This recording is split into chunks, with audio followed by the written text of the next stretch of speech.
Welcome to garam garam Bezawada రుచుల్లో ఈరోజు మనము సొరకాయలో పాలు పోసి వండుతున్నానండి. చూడండి, సొరకాయ ఇలాగా పీల్ చేసి సన్నగా కట్ చేసి పెట్టుకోండి. సన్నగా కట్ చేసి పెట్టుకుంటే త్వరగా ఉడుకుద్దండి. కర్రీ ఎలా చేయాలో చూద్దామండి. ఫస్ట్గా కళాయి పెట్టుకుందాం. స్టవ్ వెలిగించి చూడండి, తగినంత ఆయిల్ వేసుకోండి.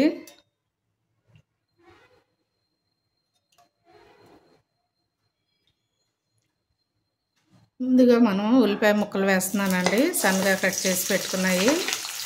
తర్వాత పచ్చిమిర్చి, కరివేపాకు కూడా వేసేస్తున్నాను.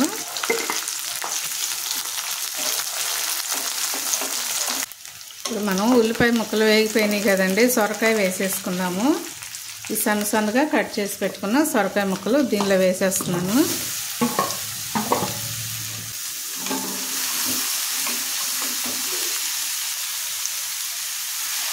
చూడండి, ఇవన్నీ కూడా చక్కగా కలపండి. ఆయిల్ పట్టేటట్టు కలిపేసి మనం మూత పెట్టేసుకుందాము.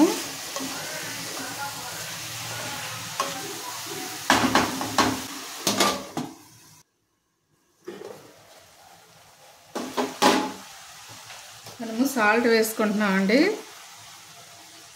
చూడండి, 1 స్పూన్ వేస్తున్నాను నేను.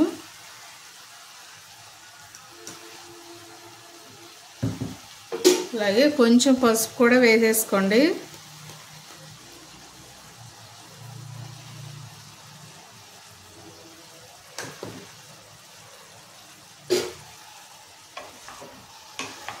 ఇవన్నీ కూడా సాల్ట్ కలిపేసుకొని చక్కగా మూత పెట్టుకుంటే దీనిలో నుంచే వాటర్ వస్తుందండి, చక్కగా మగ్గిపోయిద్ది. దీనిలో మనం పాలు కూడా పోసుకుంటాం కాబట్టి చాలా టేస్ట్గా ఉంటుందండి. ఇది ఆపరేషన్ అయిన వాళ్ళకి కూడా పెట్టొచ్చండి. అప్పుడు ఆపరేషన్ అయినప్పుడు మనకి తినబుద్ధి కానప్పుడు ఇలా చేసుకుని తింటే నోటికి చాలా టేస్ట్గా ఉంటుంది, తినబుద్ధి అవుతుంది. తప్పకుండా ఇలా ట్రై చేయండి మీరు కూడా.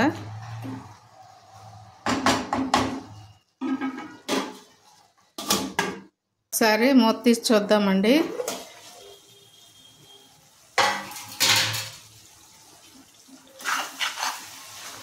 చక్కగా ఇలా మగ్గిపోవాలి. ముక్కలన్నీ కూడా ఆయిల్లో, ఉప్పులో ఇలా మగ్గిపోవాలి. ఇప్పుడు మనం కారం వేసుకుందాము. కారం ఆపరేషన్ అయిన వాళ్ళకి చాలా తక్కువ వేయండి. ఇవ్వండి, ఆపరేషన్ అయిన వాళ్ళకి ఎవరైనా వండి పెట్టాలంటే ఇలా లైట్గా వేసుకోండి. లేదు మామూలుగా మనం వండుకోవాలంటే మనకు తగ్గట్టుగా వేసుకోండి.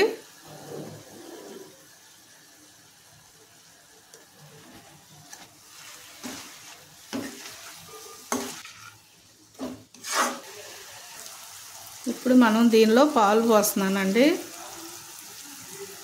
చూడండి,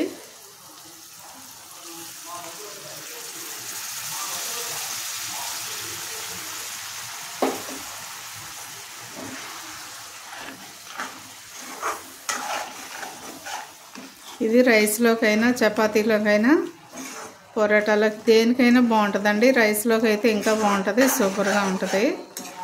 చిన్నపిల్లలు కూడా బాగా తింటారు తిని. ఇదండి, సాల్ట్ తక్కువైంది, నేను కొంచెం వేస్తున్నాను. మీరు కూడా చూసి వేసుకోండి. చూడండి, ఒకసారి మూత తీసి మనం ఒకసారి కలుపుకుందాం. మధ్యలో కలుపుతూ ఉండండి, అడుగంటిద్ది. చూడండి, సొరకాయ మన పాలు పోసింది కూర ఎంత బాగుందో, కలర్ఫుల్గా. టేస్ట్ కూడా చాలా బాగుంటుందండి. రైస్లోకి అయితే సూపర్గా ఉంటుంది. తప్పకుండా ట్రై చేయండి, నాకు కామెంట్స్లో పెట్టండి.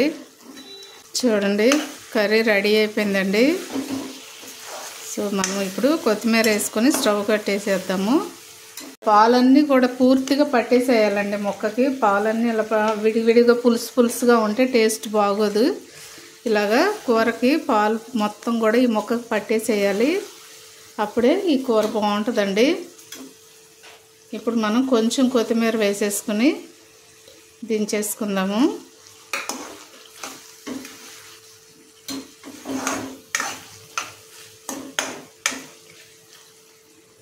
నేను స్టవ్ కట్టేస్తున్నానండి. కర్రీ కూడా రెడీ అయిపోయింది. చూడండి ఎంత కలర్ఫుల్గా బాగుంది. తప్పకుండా మీరు కూడా ట్రై చేయండి.